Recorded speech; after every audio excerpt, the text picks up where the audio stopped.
more front. Yeah. So if you pick it up by the red stand.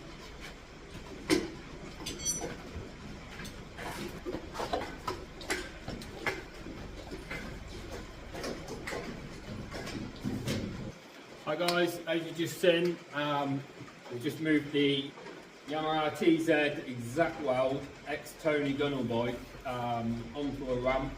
So we've had a delivery today of some Maxton suspension. So yeah, I just wanted to open up the suspension and show you what you get. Okay, so this is the delivery so far. When you open up your Maxton suspension box, you'll find that they give you a nice little folder. And then you get your user manual. Now these are good because Maxton will give you all the settings and everything you need to know for that suspension. So it's always handy stuff. There's a guide to how to adjust it and all the bits you can do with it. So let's open some up.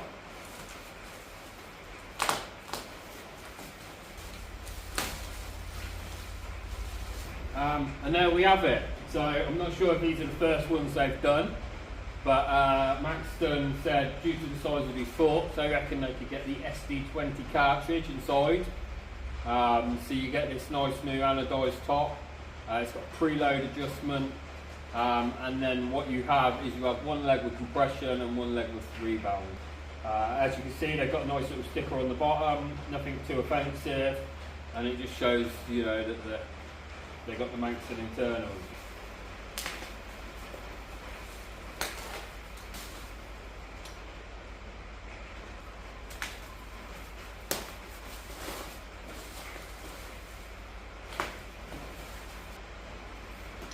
This one's another rebound one.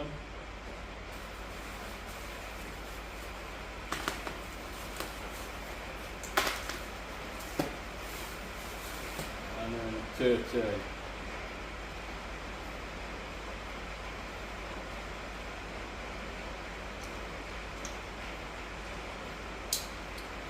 Now there's two sets of forks here. One set's from the Exactweld and the other set's from Maxton. So that's why I've got two sets done. So we've got the Maxton 350 and we've got the Exactweld 320. I just thought, now they've allowed 41mm forks, I'll get both sets sent off and then we've got the forks ready to go. So basically, because on the Exactweld, it has a special shock. So I sent the original shock off for them so they can measure it all up. And then they're making me a custom shock, so that will turn up at a later date, and then we'll do another video on it then.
Right, so that's the forks back in the Exactweld. Obviously the discs are on, the new 18-inch wheels are in. Yeah, so it's pretty simple on the front end of one of these. So what I'm going to do is I'm going to put the old shock in. The new Maxton shock's going to be about 3 weeks, I reckon. So I'm going to put the old shock back in, and we can start doing some of the other jobs that we're doing at this point. Obviously with this Exactweld, the frame is it's a big tube, and where the suspension sits, it actually sits up inside the tube. So obviously this is good because it gives the frame really good rigidity to the sides of the tube. But obviously it's hard to get the shock in. So that's what we're going to do now. We're going to fit the shock and go.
So just found an issue that the locking mechanism for the rear shock pin had a split pin put through it, and the split pin was obviously really small. So what I'm going to do is I'm just going to drill it out a little bit bigger, and then we're going to put a R-clip through it, and I think that will hold it in the same manner, and it's easier to get in and out when I want to change some settings on the shock pin and things.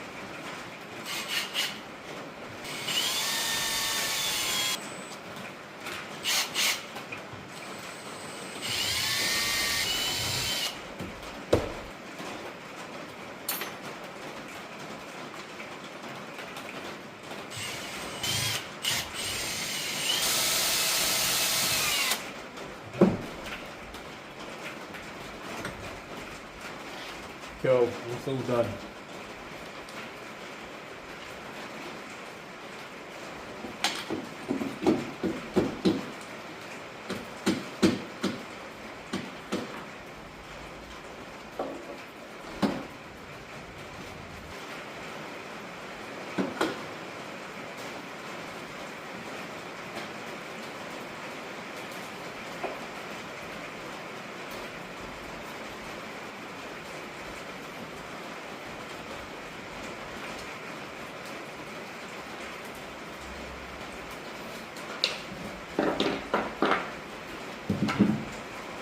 I'm just going to assemble the rear wheel ready to go in. The 18-inch wheel is slightly different to the wheels that are in it, so I can make a spacer, and then obviously we can put the gearing on.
and that's the back wheel ready to go in.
And there we have it, the Tony Dunnel Exactweld TZ320 back together all in one piece.